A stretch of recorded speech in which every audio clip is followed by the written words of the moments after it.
If you use Etsy to sell your products and services, you can now create a segmented contact list based on the actions customers take in your store.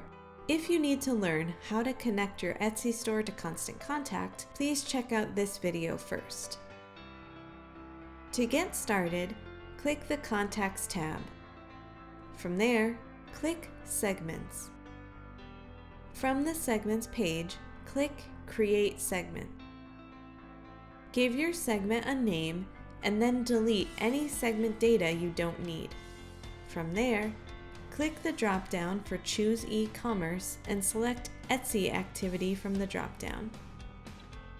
With the Etsy criteria added, click the drop-down and select the activity you want to use.